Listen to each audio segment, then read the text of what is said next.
Rivoluzione mobilità in vista delle festività natalizie a Treviso, autobus elettrici, nuovi parcheggi gratuiti e il bus navetta per collegare l'aeroporto al centro città per dare ossigeno al traffico. Ancora violenza nel carcere di Treviso, agente di polizia penitenziaria picchiato mentre cerca di sedare una lite tra due giovani detenuti nell'istituto minorile.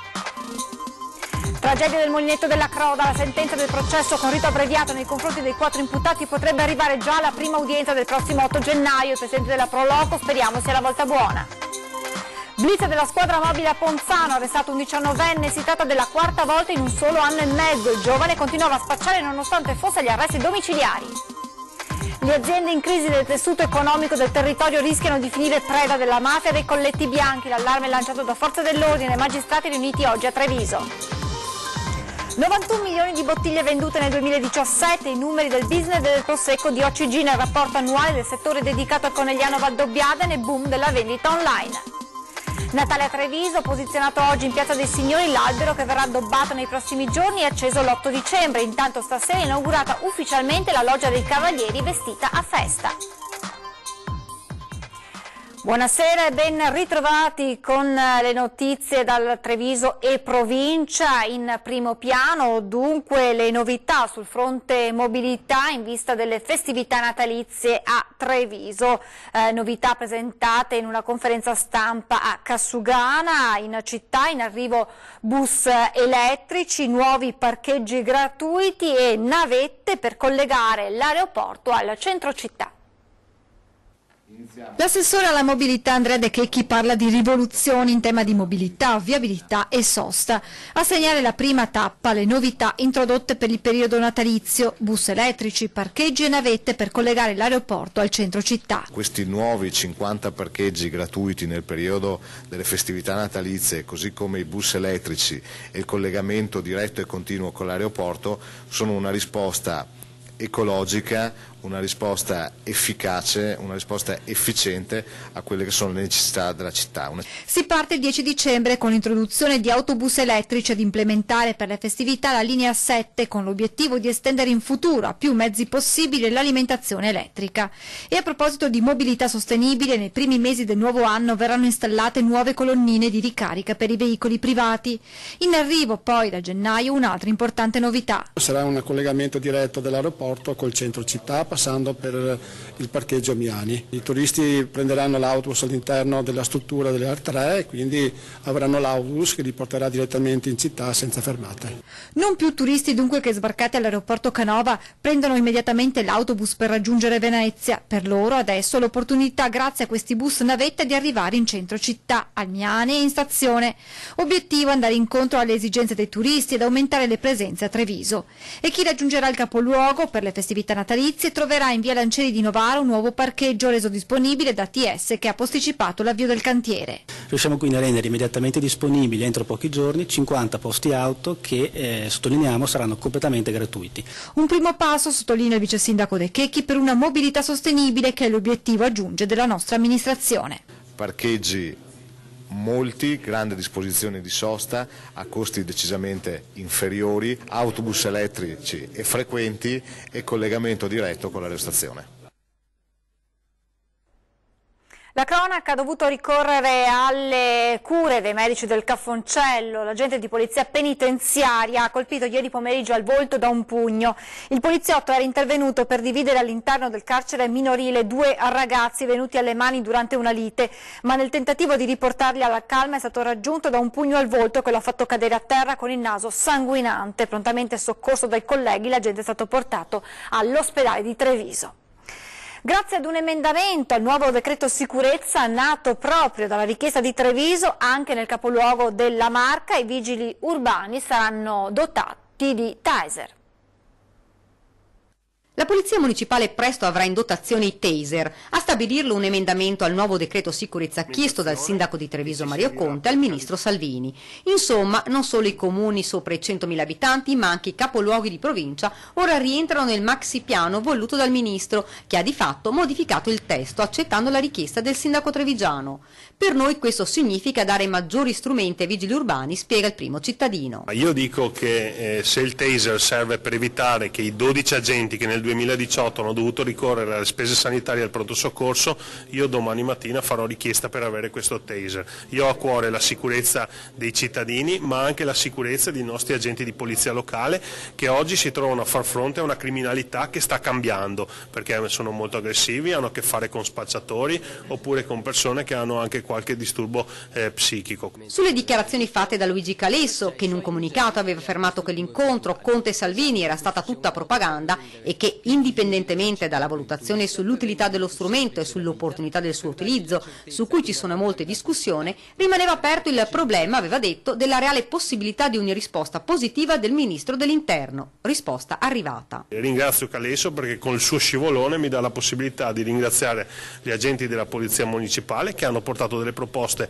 costruttive, interessanti e che hanno consentito di modificare questo decreto sicurezza che oggi diventa legge. Ma se da una parte Treviso ha chiesto ed ottenuto la possibilità di dotare la Polizia Municipale dei taser, la pistola elettrica che stordisce il soggetto colpito, dall'altra parte però il Comune è stato escluso dai contributi per la videosorveglianza. Insomma, per ora nessuna telecamera in più, anche se Conte non intende rinunciare. Ci saranno altri finanziamenti, dice. Sul fronte sicurezza da gennaio a Treviso intanto arriveranno altri 6 vigili e nuovi equipaggiamenti. Continuano senza sosta le ricerche di Mauro Tomietto, 55 anni, il manager svanito nel nulla il 27 novembre scorso. La sua auto, una Citroën C5 di colore nero, è stata ritrovata abbandonata l'altra mattina in una stradina che porta verso il Greto del Piave, Nervesa della Battaglia. I vigili del fuoco hanno iniziato così a dragare anche il corso del fiume, ma fino ad ora le ricerche hanno dato esito negativo. L'uomo, residente a Farra di Soligo, sposato con 2 figli, non ha lasciato nessuna lettera che potesse spiegare il motivo della sua scomparsa. Quando è uscito di casa il 27 novembre aveva con sé il portafoglio con i documenti e il cellulare, ma il telefonino risulta spento ormai da giorni. I soccorritori lo stanno cercando ovunque, i carabinieri hanno subito attivato le procedure di ricerca diramando segnalazioni in tutta Italia. Tragedia del Molinetto della Croda, la sentenza del processo con rito abbreviato nei confronti dei 4 imputati potrebbe arrivare il prossimo 8 gennaio.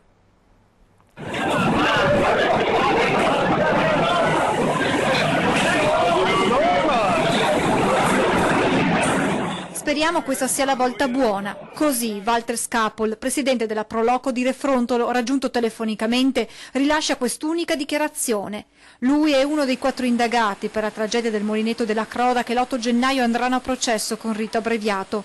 Insieme a Scapol anche un geologo e 2 architetti. Quel 2 agosto del 2014 torrente Lierza, ingrossato da un'improvvisa ondata di maltempo, tracimò, investendo il tendone dove in quel momento era in corso la festa dei Omi. 4 persone persero la vita, trascinate dall'acqua e dal fango. Fabrizio Bortolin, Maurizio Lotto, Giannino Breda e Luciano Stella. Disastro colposo e omicidio colposo, le ipotesi di reato a vario titolo nei confronti dei 4 indagati. Per il consulente nominato dal GUP, Angelo Mascolo, le precipitazioni di quel 2 agosto che provocarono lo straripamento del torrente furono un evento imprevedibile. Diversa la posizione del sostituto procuratore Mara De Donà, secondo la quale nell'area del Molinetto mancava una segnaletica che avvertisse del pericolo potenziale in caso di abbondanti piogge e la zona non era stata segnalata come a rischio idrogeologico, questione quest'ultima contestata dalle difese. I 4 indagati hanno sempre espresso la loro totale estraneità ai fatti contestati. L'8 gennaio è attesa la sentenza del processo e solo in questa data la famiglia di Maurizio Lotto deciderà se confermare o meno la propria costituzione come parte civile. Blitz della squadra mobile a Ponzano, arrestato un 19enne, si tratta della 4ª volta in un solo anno e mezzo. Il giovane continuava a spacciare nonostante fosse agli arresti domiciliari.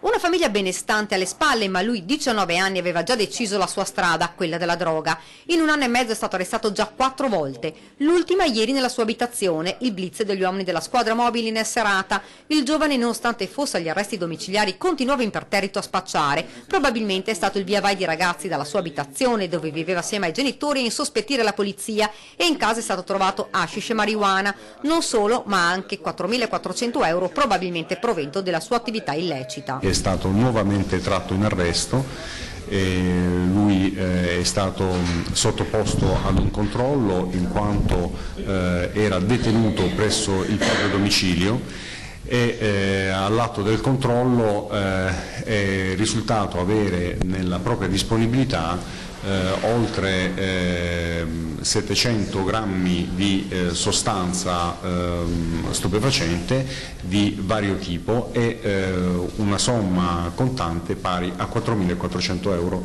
verosimilmente frutto della propria attività di spaccio di stupefacenti. Il ragazzo è stato arrestato anche lo scorso luglio sulla Treviso Mare assieme ad un amico che proprio il giorno dopo doveva sostenere l'esame di maturità e forse fra i clienti del 19enne di Ponzano che ha studiato a Treviso anche alcuni studenti, ma il provvedimento del giudice non lo aveva scoraggiato e aveva continuato così a spacciare. Nonostante gli arresti domiciliari lui continuava a spacciare a casa. Questa è l'ipotesi di reato sulla quale si sta indagando e sotto la direzione della Procura della Repubblica svolgeremo ulteriori accertamenti per trovare ulteriori riscontri a questa ipotesi investigativa. Fra l'altro il 19enne alla vista degli agenti ha tentato di fuggire gettando a terra lo stupefacente, ma è stato bloccato ed arrestato. Questa volta per lui si sono aperte le porte del carcere. Le indagini continuano per accertare da dove il 19enne acquistasse la droga. Incontro oggi a Treviso tra le polizie locali del Veneto sul tema delle infiltrazioni malavitose nel tessuto economico regionale. La prospettiva, la cosiddetta vista dall'alto, non è che aiuta, e quello che serve invece è la vista dal basso in queste zone. Guardare alle infiltrazioni mafiose nelle imprese dalla loro quotidianità nel territorio dove operano e non solo in base al complesso sistema investigativo nazionale. Concetti espressi oggi durante l'incontro delle polizie locali del Veneto con rappresentanti della direzione investigativa antimafia di Padova, ma anche con docenti universitari di economia aziendale e con la supervisione del capo della procura di Treviso. Imprese, soprattutto piccole, facili prede del sistema malavitoso. La lampadina, parlando nel settore economico, in genere è dato dal fatto che un'impresa che ha una situazione di difficoltà che si capisce non essere temporanea dovuta a un mancato pagamento, ha in realtà una situazione debitoria abbastanza forte, poi improvvisamente sembra rialzarsi e riprendere tutto. Questo può essere un sintomo che qualcuno ha immesso dentro dei capitali che magari non sono puliti. Ecco perché serve un controllo dal campo e perché l'attività della polizia locale è preziosa, perché arriva anche nelle comunità più piccole, dove molte volte si nasconde la mafia con i guanti bianchi. Non a caso abbiamo questo patto Treviso Sicura che fra poco verrà rifirmato perché era in scadenza, in cui c'è proprio questa necessità, si concretizza, di mettere in rete, di mettere a fatto al comune soprattutto le informazioni. Prefetto che avvalla anche il supporto dei cittadini con strumenti come i social che per Treviso sono già evoluti in associazione. Si tratta veramente di un controllo di vicinato, anche di un riappropriarsi di quel sentimento di condivisione dei problemi anche dei vicini. Diversa la valutazione per i vigilantes privati pagati dai cittadini. Io mi auguro che il controllo del territorio integrato con le polizie municipali possa sopperire e quindi non costringere i cittadini a pagarsi il vigilantes. Prefetto che infine ha toccato anche il tema criminalità nel settore cave e rifiuti. Non ci sono confini per la criminalità, quindi questi rifiuti chissà da dove vengono, chissà con quali profitti, quindi sicuramente il problema verrà attenzionato e nell'ambito di quelle che sono le riunioni di comitato, del territorio, laddove ci dovessero essere delle evidenze verranno attenzionate, così come da parte dei sindaci laddove dovessero loro focalizzare l'attenzione. 25% in più negli ultimi 2 anni, tanto è cresciuto il mercato del commercio elettronico per il Prosecco. È uno dei dati presentati oggi pomeriggio a Solighetto dal rapporto economico del Centro Studi del Distretto Conegliano Valdobbiadene coordinato dall'Università di Padova. Mentre si stima in quasi 93 milioni di euro la produzione 2018, i dati conclusivi per l'annata 2017 segnano i 91 milioni e 400 mila bottiglie prodotte con un aumento dell'1% rispetto all'anno precedente, per un valore complessivo di oltre 502 milioni di euro, superiore all'esportazione rispetto al mercato interno, con la Germania con oltre 7 milioni di bottiglie, primo mercato, seguono Austria e Regno Unito, mentre quello statunitense continua ad essere un mercato interessante per i ritmi di crescita, così come Cina e Hong Kong. Infine ottimi risultati anche per gli africani, più altri paesi asiatici con volumi esportati più che triplicati rispetto al 2012. Ed ora torniamo a parlare del Parco del Sile. Oggi in provincia il resoconto di un progetto partito nel 2015 del valore di 3 milioni di euro, ma anche il futuro di un ente commissariato da quasi un anno. Quello che io lascio scritto ai nuovi amministratori al primo punto è revisione del piano ambientale.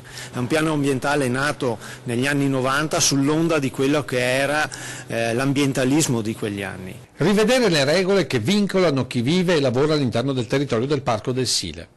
Un conflitto nato da quando esiste l'ente, con momenti davvero difficili e oggi stemperati da una diversa percezione dell'ambiente. Ieri l'espansione tra case e capannoni, oggi la coscienza del cemento zero e del risparmio del suolo. Regole che andranno cambiate quindi dal nuovo governo del parco, che si insedierà nella primavera prossima, dopo oltre un anno di commissariamento dovuto da una notevole presenza della politica rispetto alla reale rappresentanza dei territori. Io spero che i nuovi amministratori del parco si rendano conto che l'azione primaria da fare è proprio quella del rapporto con la gente, chi vive e opera all'interno del parco.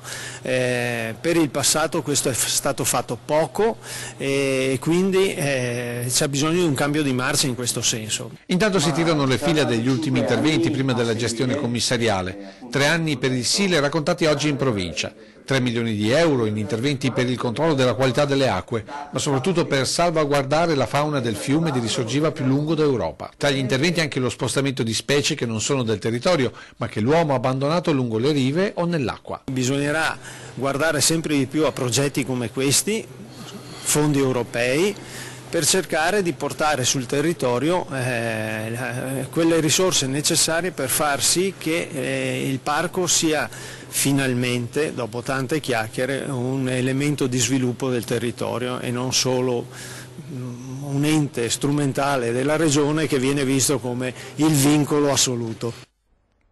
Ci fermiamo per una brevissima pausa pubblicitaria, tra poco.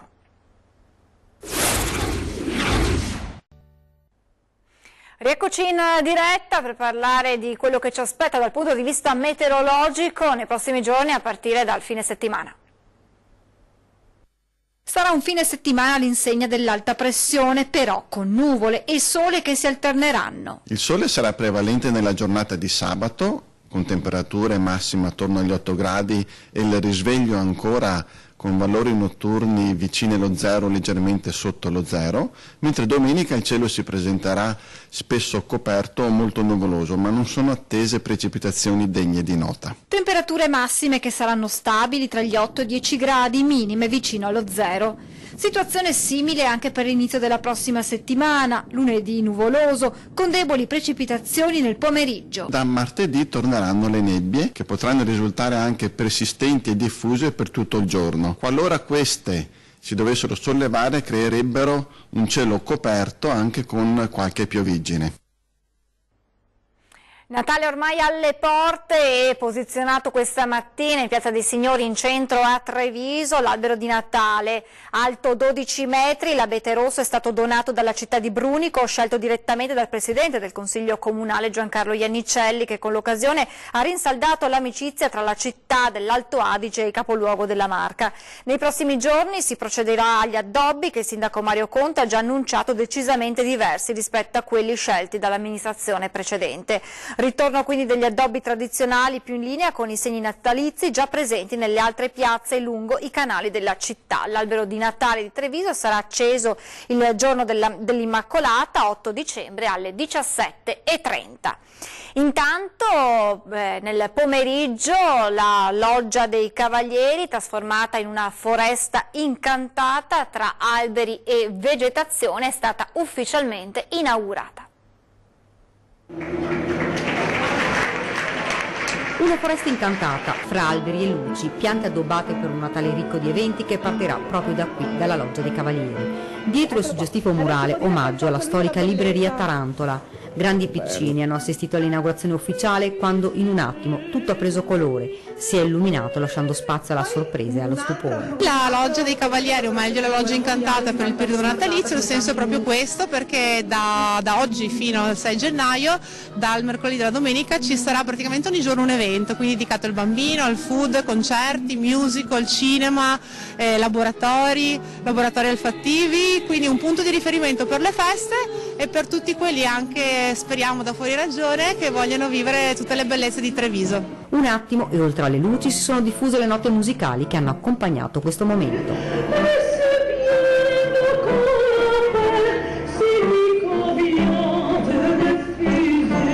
tante le persone che sono arrivate nel cuore di Treviso per non perdersi questo momento, una loggia trasformata, diventata il cuore pulsante di questo Natale 2018.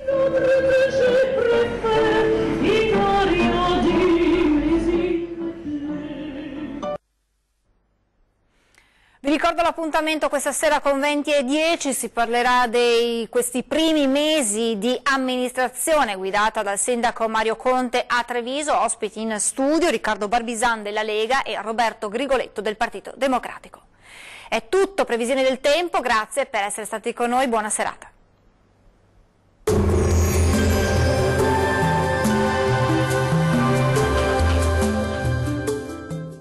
Tonus Laboratorio del Piede, centro altamente specializzato nella costruzione di plantari su misura, dedica nuove tecnologie di rilevazione dei carichi posturali per dare voce alla filosofia di benessere che lo caratterizza. Ben ritrovati al meteo. Pressione in aumento sulle nostre regioni, bel tempo sul Triveneto. Vediamo il dettaglio. Sul Veneto sarà asciutto e decisamente anche soleggiato un po' su tutti i settori, con il cielo che si presenterà sereno o al massimo poco nuvoloso. Non sono attese precipitazioni particolarmente degne di nota, possibili soltanto locali foschie al mattino. Temperature minime tra lo 0 e i 2 gradi. Valori massimi compresi invece tra 6 e 8 gradi. Vediamo ora che tempo farà sul Friuli Venezia Giulia. Anche in questo caso sarà una giornata all'insegna del bel tempo. Sulla nostra regione infatti sarà ampiamente soleggiato, il sole quindi la farà da padrone. Il cielo sarà al massimo poco nuvoloso, innocui addensamenti solamente sui monti. Temperature minime tra lo 0 e i 2 gradi. Valori massimi oscillanti invece tra 7 e 10 gradi circa. Vediamo infine la situazione meteorologica del Trentino Alto Adige. Tempo in genere asciutto e stabile anche sulla nostra regione, tuttavia con qualche foschia nella prima parte della giornata sui settori di confine. Ampio soleggiamento altrove con cielo sereno o poco nuvoloso. Temperature minime comprese tra lo 0 e i 2 gradi. Valori massimi oscillanti invece tra 7 e 11 gradi circa. Dal meteo di Antenna 3 per ora è tutto. Arrivederci al prossimo aggiornamento.